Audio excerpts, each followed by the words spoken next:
بسم الله الرحمن الرحيم يسألونك عن الأنفال قل الأنفال لله والرسول فاتقوا الله وأصلحوا ذات بينكم وأطيعوا الله ورسوله إن كنتم مؤمنين إنما المؤمنون الذين إذا ذكر الله وجلت قلوبهم وإذا تليت عليهم آياته زادتهم إيمانا وعلى ربهم يتوكلون الذين يقيمون الصلاة ومما رزقناهم ينفقون أولئك هم المؤمنون حقا لهم درجات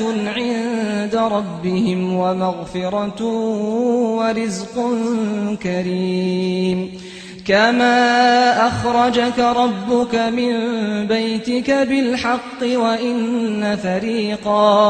وإن فريقا من المؤمنين لكارهون يجادلونك في الحق بعدما تبين كأنما يساقون إلى الموت وهم ينظرون وإذ يعدكم الله إحدى الطائفتين أنها لكم وتودون أن غير ذات الشوكة تكون لكم ويريد الله أن يحق الحق بكلماته ويقطع دابر الكافرين ليحق الحق ويبطل الباطل ولو كره المجرمون. الحمد لله الملك القدوس السلام الذي أعطى كل شيء خلقه على الكمال والتمام رفع السماء بغير عمل والأرض وضعها للأنام نحمده جل وعلا حمدا يكافئ الفضل والإنعام ونعوذ بنور وجهه الكريم من الشكوك والأوهام ونسأله جل وعلا أن يغفر لنا جميع ذنوبنا والآثام وأشهد أن لا إله إلا الله وحده لا شريك له وأشهد أن محمدًا عبده ورسوله ومصطفاه من خلقه وخليله أرسله الحق سبحانه وتعالى بالهدى ودين الحق رحمة للعالمين فأدى الأمانة وبلغ الرسالة ونصح الأمة وجاهد في الله حق جهاده حتى أتاه اليقين اللهم صل وسلم وزد وبارك عليه وعلى آله وأصحابه وأتباعه وعلى كل من استنى بسنته واهتدى بهديه واقتفى أثره إلى يوم الدين وجزيه الله عن أمة الإسلام خير ما جزيت نبيا عن أمته ورسولا عن دعوته ورسالته إنك ولي ذلك ومولاه أما بعد فإن أصدق الحديث كلام الله وخير الهدي هدي سيدنا محمد صلى الله عليه وسلم وشر الأمور محدثاتها وكل محدثة بدعة وكل بدعة ضلالة وكل ضلالة في النار جعلني الله وإياكم في هذا اليوم المبارك الأغر من عتقاء النار آمين يا رب العالمين. Aujourd'hui nous vivons un moment extraordinaire, un moment qui doit nous interpeller fermement, un moment qui doit quand même nous révéler une histoire que malheureusement et délibérément on fait oublier. Une histoire qui, ma foi, fait revivre en nous un bon nombre de choses qui nous manquent vu l'attachement vraiment solide à la matière, vu le fait de s'éloigner radicalement de tout ce que as-Sahaba radiyallahu anhum hein, les disciples de Mohammed sallallahu alayhi wa sallam nous ont appris. Quand tu poses une question, et ça a été fait par l'arsenal médiatique, à des jeunes, à des personnes âgées, tous sexes confondus, tu leur dis, combien par exemple, cite-moi 10 noms de joueurs de football internationaux, et les cite rapidement, hein. Quand tu parles de chanteurs et de chanteuses, hein, ils les disent, mais quand tu lui dis, cite-moi 10 noms de Sahaba, il se trouve le pauvre au pied du mur, sauf de rares et de rares exceptions. Or, notre histoire, elle est riche. Notre histoire, elle est riche et il nous enrichit par conséquent. Nous sommes en train de véhiculer une culture qui n'a rien à voir avec notre patrimoine, qui ne fait qu'accentuer un bon nombre de défauts et qui nous fait malheureusement éloigner de tout ce qui a été rapporté par Mohammed sallallahu alayhi wa sallam et par le Coran al-Karim. Ramadan, c'est une occasion, c'est une école comme on dit, c'est une école parmi d'autres. C'est une école parmi d'autres comme c'est le cas pour la prière, le pèlerinage, pour l'aumône et tout ce qui relève de notre religion.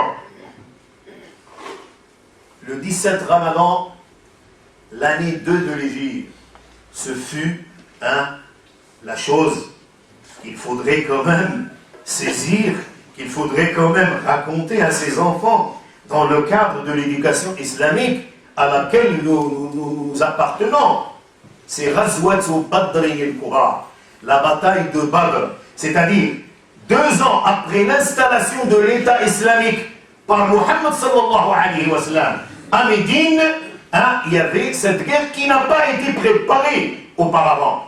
L'histoire est connue. Nous allons faire un petit synopsis de l'histoire. Mais ce qui nous intéresse le plus, c'est les leçons, c'est la morale qu'on doit tirer et qui doit servir pour nous, pendant ce mois sacré de Ramadan, à corriger nos perceptions et partant également à changer radicalement et corriger par la même occasion notre comportement au sein de la communauté humaine et au sein de notre famille et au sein de n'importe quel regroupement pour dire que voilà ma vraie identité est puisée dans l'histoire et en l'occurrence l'histoire islamique.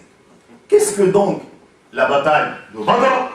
Comment s'est-il déroulé, et quels sont le principal sujet, le tronc le plus important qui nous intéresse, c'est quelles sont les leçons qu'on doit tirer et qu'on ne doit pas uniquement entendre, écouter et oublier. Ça ne sert à rien que de venir prier chaque vendredi ou d'assister quand même à une conférence ou à un cours sans en tirer l'essentiel au niveau pratique. Il ne s'agit pas d'aller raconter comme ça, comme une anecdote, une histoire, une fierté. Oui, il faut être fier de telle chose, mais il faudrait qu'on fasse de chaque discours, de chaque mot, une éducation, une occasion de réguler notre comportement. L'histoire de Badr est claire. Tout le monde l'avait suivi à travers l'arsenal médiatique qui existe. Vous savez très bien que Rasoul a été obligé, il a été contraint, vu quand même le despotisme, vu quand même la tyrannie des tribus de la Mecque, les Qurachites. Et Allah lui avait recommandé d'aller à Médine. À Médine, 2 ans après l'installation de l'État islamique. L'installation, je dis bien, de l'État islamique. Son chef, c'est Mohammed sallallahu alayhi wa sallam. L'armée, c'est Sahaba radiyallahu anhu wa ardahum. Les hommes au sens propre du terme. Les hommes au sens propre du terme, qui ont laissé leur fortune à la Mecque. Je donne à titre d'exemple, Talha ibn Ubaydullah était un renommé au niveau du commerce. Abdurrahman ibn Auf, également Uthman ibn Affan. Plusieurs personnes l'ont rejoint. Parce qu'ils ont consolidé en eux al-Aqida. Et alors là, Rasulullah avait appris, parce qu'ils ont tout pris à la Mecque. Toute personne qui veut quitter la Mecque pour l'Égypte, on a capturé, on a pris leur maison, on a pris leurs biens. Ils sont partis seuls, uniques.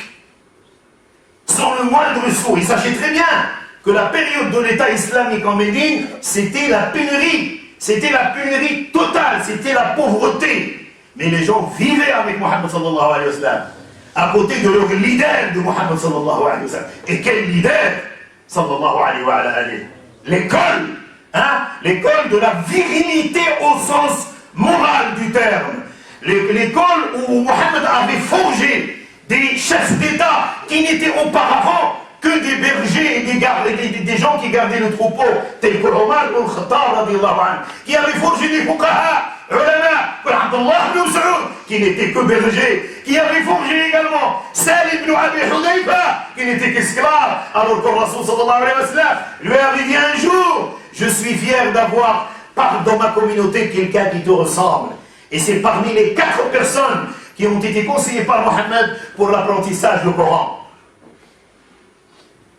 Alors nous, ces gens-là sont gagnés, sont pauvres. Et Rasulullah faisait des implorations, des invocations. Il disait, Ya Allah, ils sont faim, essaye de les nourrir. Je te demande, je t'implore de les nourrir. Ils sont pieds nus, essaye quand même, Ya Allah, je t'implore Allah, de les soulever, de les faire hisser du parterre. Et également, il a dit, ils sont dévêtus, ils sont nus, qu'ils soient vêtus. Tout le chemin, ils ont appris que la caravane commerciale qui vient de Cham va passer, et il n'y avait que 40 personnes, et avec eux, il y avait Abu Sufyan. Alors là, Rasoul a préparé 314 ou 315 personnes pour, je ne dis pas s'accaparer, non, pour prendre les biens qui lui ont été enlevés, pour enlever toute ambiguïté et dire qu'il s'agissait quand même d'une piraterie, loin de là. Ceux qui ont pris tout, c'était les Qurachites, c'était les gens. Alors, ils vont reprendre le minimum.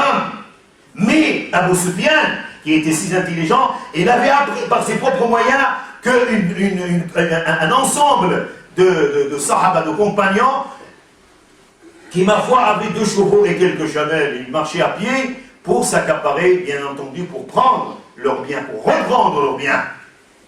Alors, il a changé de route, il a changé son itinéraire. Il a pris le côté côtier, hein, la région côtière. Il a envoyé un messager à la Mecque. Et alors là, les Mécois, furieux, hein, ils ont préparé une armée de 1300 ou 2000 soldats avec 200 chevaux, avec des chameaux, avec des musiciennes et des chanteuses. Et ils se préparaient, ils ont dit, alors une fois à une place où il s'appelle El Juhfa, Abu Sufyan a senti que la caravane commerciale est sauvée et il a envoyé un message comme quoi il ne fallait pas venir. Donc on a fait en sorte que la caravane est sauvée. Mais Amr ibn Hisham, Abu Jahl, a insisté. Il a voulu mettre fin au message d'Allah subhanahu wa ta'ala et ce fut la bataille de Badr.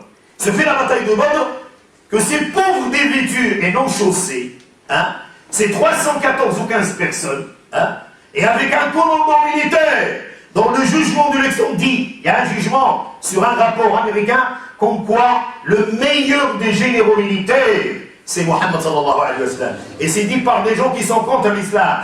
La bataille s'est déroulée dans un lieu qui s'appelle Badr, hein, où Mohammed avait très bien organisé ces 314 personnes. Ils ont commencé par des flèches, par le lancement des flèches au moyen d'arc. Et puis la bataille s'est lancée et, subhanallah, il y avait la victoire. Et quelle victoire qui doit rester gravée sur la tête de nos enfants, qu'on doit raconter à nos enfants, qu'on doit faire même montrer. Il y a énormément de films en carton, de réalité, de réalisation qui coïncident avec les textes qui existent et qu'il faudrait voir commenter au sein de la famille. Parce que les programmes ne renferment pas avec beaucoup de rigueur ce genre de leçons et de cours.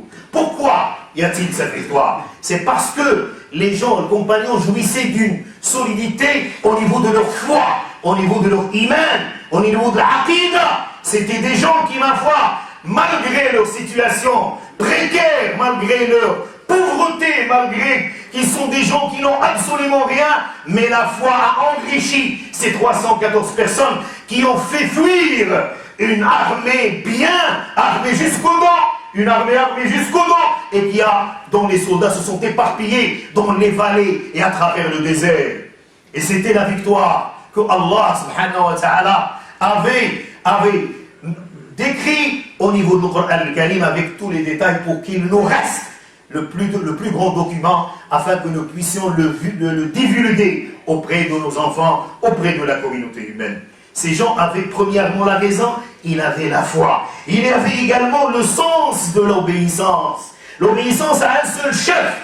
Et ça c'est très important. Victoire égale organisation, égale également le fait de hiérarchiser les responsabilités au niveau de la famille. Il n'y a pas de chef. Il n'y a pas de chef, chacun assume une responsabilité bien déterminée. Et l'échec monumental de nos relations conjugales, l'échec de la famille dite musulmane, et je mesure mes mots, parce que ni le choix de l'homme, ni le choix de la femme ne se fait selon le hadith de Rasulullah sallallahu alayhi wa sallam. Il se fait selon les téléfeuilletons turcs, selon les téléfeuilletons américains, selon certaines aberrations cinématographiques et théâtrales, et certaines idéologies qu'on fait véhiculer à travers la masse. Et on s'est éloigné de ça. La femme est censée obéir à son mari. Elle est censée avant tout choisir le bon mari. Le bon mari tel qu'il a été décrit par Mohammed sallallahu alayhi wa sallam. Et ce n'est pas l'image fictive de la télévision, de tel ou tel acteur, non. Ton exemple, pour ne pas tomber dans les problèmes d'identification psychologique à travers les médias, à travers les images, à travers les textes, il faudrait prendre comme référence Mohammed ibn Abdullah. À qui tu dois t'embellir, ma sœur? À ton mari. À qui dois-tu obéir? À ton mari. Qui te l'a dit? Mohammed ibn Abdullah sallallahu alayhi wa sallam. Ce n'est pas une dégradation, loin de là, c'est une richesse de ton âme. La musulmane, tu as dit la ilaha illallah, tu jeûnes, tu dois servir ton mari. Tu n'es pas mieux que Khadija radiyallahu anha. Tu n'es pas mieux que Aïcha radiyallahu anha. Tu n'es pas mieux que Safia radiyallahu anha. Tu n'es pas mieux que Zaynab radiyallahu anha. Tu n'es pas mieux que Maryam al-Qibtiyya radiyallahu anha. Tu n'es pas mieux que Hafsa bint Umar radiyallahu anha. C'est ça ton exemple. Ce n'est pas les actrices et les modèles occidentaux. Avec tu veux le billet de banque, c'est tout, ce sont les choses à laquelle tu aspires. Wallah, tu n'aspires à rien. Tu es en train de détruire ta famille en dénigrant ton mari, en avilissant ton mari publiquement. C'est une déposition, ton mari. À quoi servent tes robes, tes bijoux? Au fait, dans les salles, à des étrangers, et parfois malheureusement à des étrangers, quand il y a mixité, c'est ton mari qui a le droit de te voir chaque jour. Et tu as, alhamdulillah, si tu fais ça, ce n'est pas ton mari que tu satisfais, c'est Allah que tu satisfais. Et tu installes au sein de ta maison ce qu'on appelle la vraie esthétique islamique. Tu installes dans ta maison, va voir Mohammed le romancier, et tu verras bien quel type d'homme était. Et c'est pour cela que l'homme, lui, il est censé prendre soin de sa femme. S'il avait choisi la femme selon la recette de Mohammed sallallahu alayhi wa sallam, il doit quand même prendre soin de sa femme. Mohammed mettait des bouchées dans la bouche de sa femme, il y a un hadith.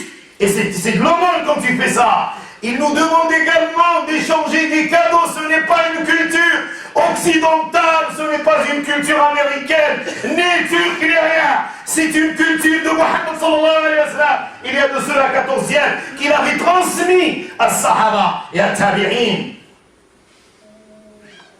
Tu es mari, tu es responsable devant Allah de ta femme. Que tu insultes, que tu frappes, que tu dénigres. Ce n'est pas ta machine à laver, ce n'est pas ta cuisinière. C'est une déposition que Rasulullah avait qualifiée de coupe de cristal. Regarde comment Mohammed se comportait-il avec sa femme, Aïcha radiyallahu anha. Comment il l'appelle la déchirure de notre famille au sein de la communauté dite musulmane. C'est le fait de changer de perception et d'opter pour une autre perception et d'épouser une autre culture. Badr, c'était le chef à qui on obéit. C'était Mohammed sallallahu alayhi wa sallam. Tu dois faire battre chez toi pour avoir cette victoire et réussir la composition de la famille musulmane. Avec l'amour que Mohammed avait démontré, manifesté matériellement vis-à-vis de sa femme. Tu n'es pas mieux que Mohammed sallallahu alayhi wa sallam. Tu n'es pas mieux que Omar ibn al-Khattab. Tu n'es pas mieux que Othman, que Ali, que Abdurrahman ibn Auf. Non. Tu as une très grande responsabilité dans ta maison. Donc il n'y a pas de deux chefs dans la maison. Il y a un chef et il y a un autre directeur des affaires de la maison. Voilà. Ça vient avec la foi. Si j'ai la foi, si j'ai l'iman, je dois le renforcer comme ça. Dans ma maison, avec mes enfants. Il y a une autre chose, c'est que des gens, ils ont également vaincu, malgré leur situation précaire, ils ont vaincu parce qu'ils sont unis. Wahdatus Saf, chose également, qui font la victoire et qui ont fait la victoire à Badr. Si l'union et la solidarité positive, parce qu'il existe une solidarité négative, quand on est en train de se réunir pour causer le mal à notre communauté. Dans la communauté, il y a des gens bien, il y a des gens moyens, il y a des classes, il y a des gens qui ont trouvé la voie, qui ont corrigé leur perception. Il y en a d'autres qui sont à la quête de la voie. Il y en a d'autres qui sont à côté. Toute personne qui dit la ilaha illallah, pour moi c'est un frère, pour moi c'est une partie de moi-même. C'est le hadith de Rasulullah sallallahu alayhi wa sallam. C'est le Coran al-Karim. Ils ont vaincu, ce n'est pas parce qu'ils sont... Non, parce qu'ils ont la morale islamique. Ils étaient unis, ils étaient solidaires derrière un seul chef, Mohammed sallallahu alayhi wa sallam. Nous, on ignore la responsabilité et l'hierarchie. Regardez nos exemples dans les mosquées. Wallahi al-Adim, ça fait pleurer. C'est écœurant. Énormément de chefs, énormément de responsables, énormément de personnes. Alors, Rasulullah sallallahu alayhi wa sallam nous dit, si vous êtes un regroupement, si vous êtes un groupe, nommez un amir. Le amir, ce n'est pas quelqu'un qui commande, c'est le sage du groupe, c'est la personne qui a de l'expérience, qui peut gérer le groupe. Et ça se fait au niveau du monde, ce qui existe actuellement au niveau du monde occidental quant à l'organisation d'un certain nombre d'institutions, ce sont les prescriptions de Mohammed sallallahu alayhi wa sallam. Sinon, c'est l'anarchie totale. C'est l'anarchie totale. Donc, Wahdat Saf a fait la victoire de Badr. Et malgré cela, il y avait un problème. La pauvreté, wallahi al-azim, kada al-faqru an yakuna kufra. Existe-t-il des gens qui jouissent de ces qualités-là, de notre époque? Hein? Et c'était des gens vraiment solides. Par le jugement de Mohammed sallam, c'était des gens bien. Une fois la victoire, et c'est là où il y a un problème de la faiblesse humaine vis-à-vis de la matière. Ces gens-là, la meilleure élite de l'histoire islamique, qui n'a jamais existé, qui n'existera jamais. Sahaba, qui étaient côte à côte avec Mohammed sallallahu alayhi wa sallam, qui vivaient avec Mohammed sallallahu alayhi wa sallam. Ils vivaient les joies, ils vivaient le calvaire.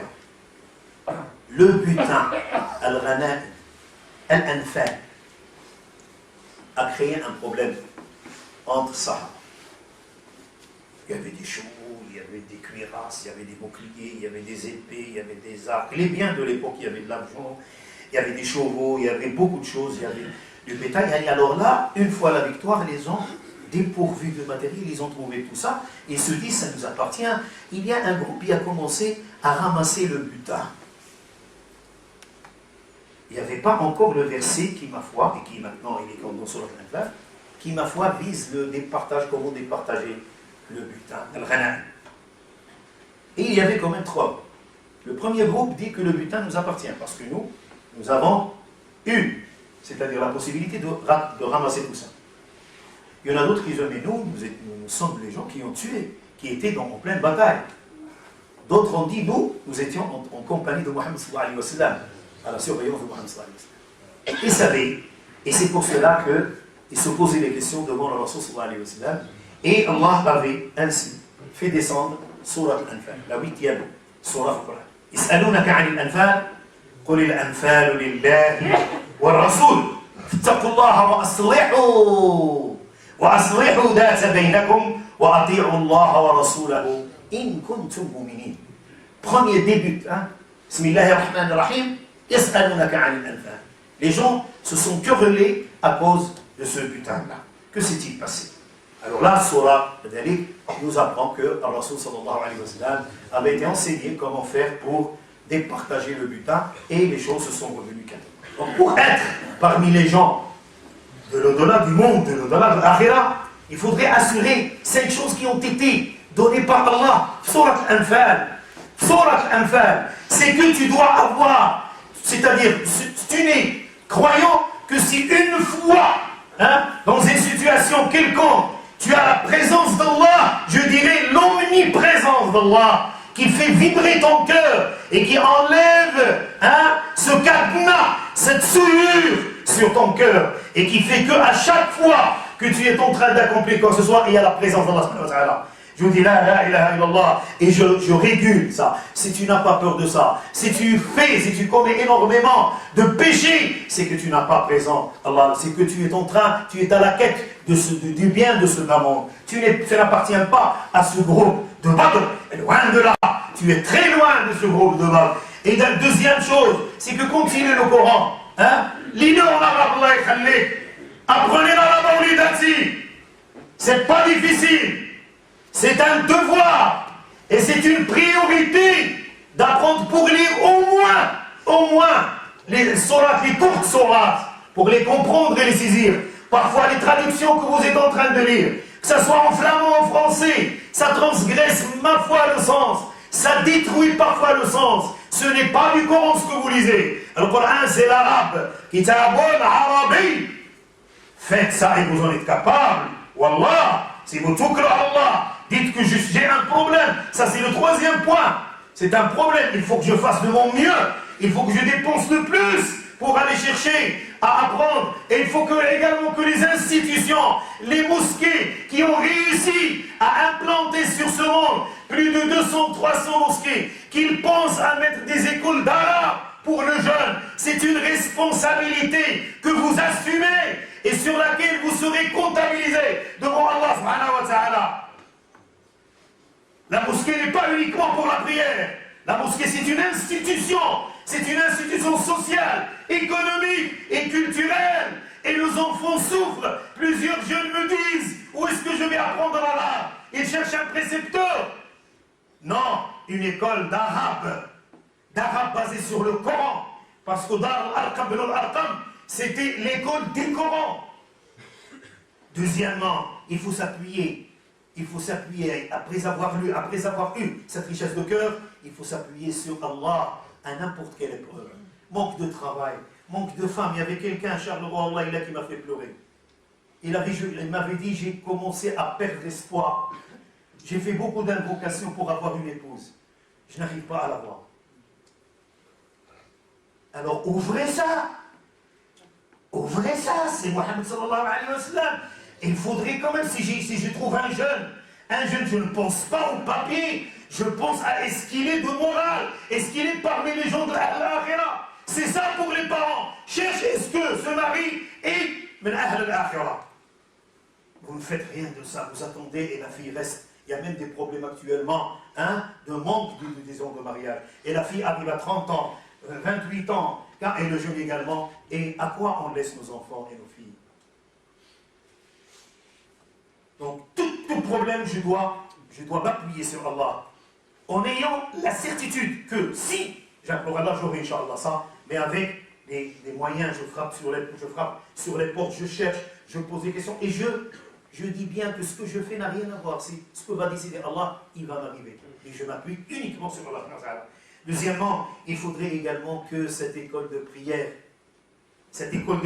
de Ramadan, ces 11 prosternations que vous faites, hein, 11 raka avec l'imam, hein, est-ce qu'ils ont appris à être en relation directe, sincère avec Allah, ou c'est uniquement des gestes?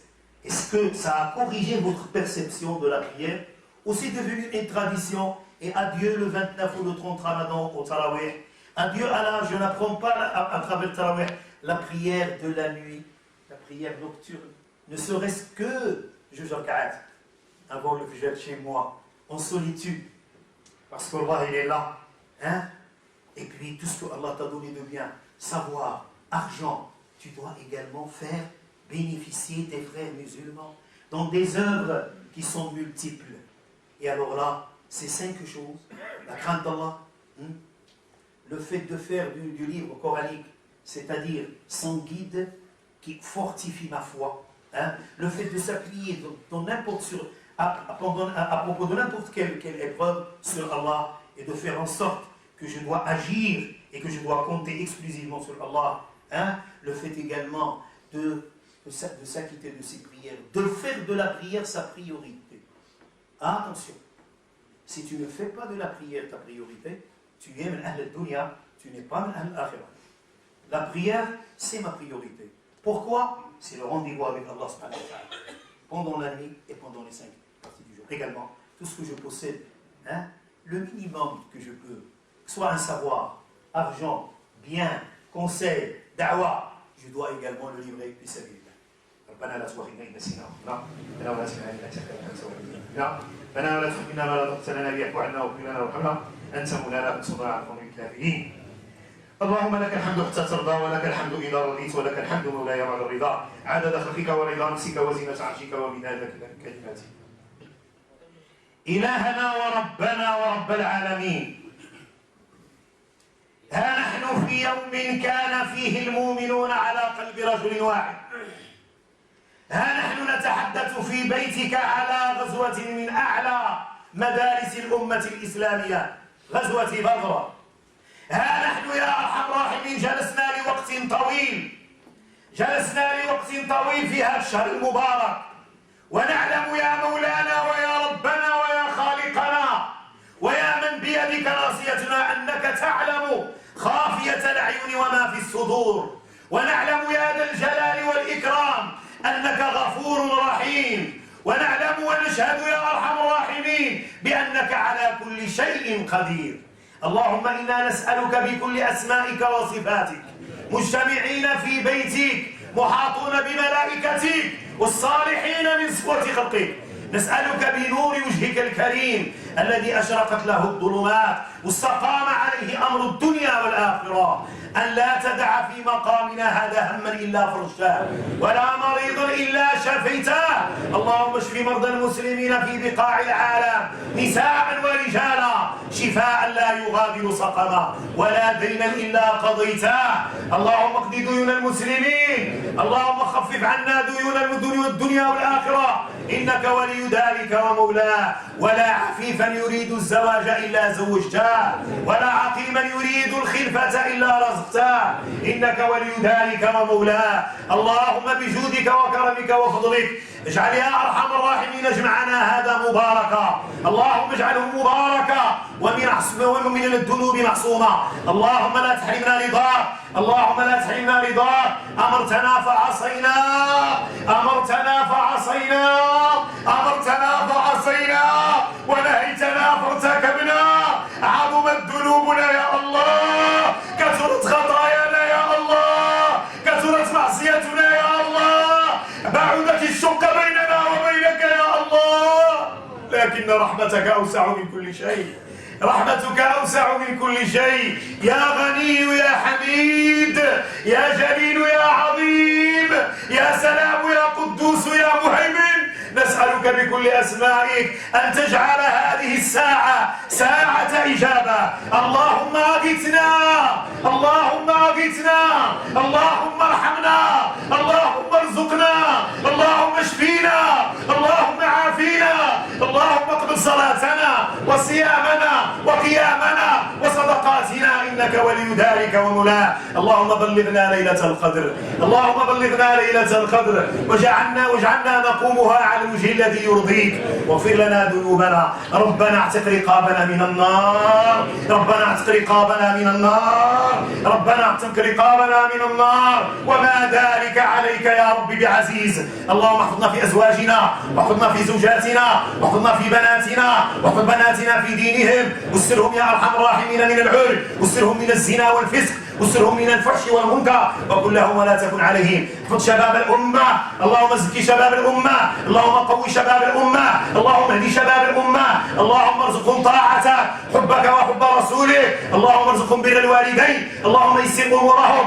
في الدنيا والآخرة، واجعلهم نبتة طيبة، نبتة طيبة، نبتة طيبة تعين إخوانها على دينها ودنياها وعاقبة أمرها. عباد الله، إن الله وملائكته يصلون على النبي، يا أيها الذين آمنوا صلوا عليه وسلموا تسليما. اللهم صل على محمد وعلى آل محمد كما صليت على إبراهيم وعلى آل إبراهيم، وبارك على محمد وعلى آل محمد كما باركت على إبراهيم وآل إبراهيم في العالمين إنك حميد مجيد. سبحان ربك رب العزة عما يصفون، وسلام على المرسلين، والحمد لله رب العالمين. ويغفر الله لي ولكم ولسائر المسلمين، ويرحم الله عبد القال آمين. قوموا إلى صلاتكم يرحمكم الله.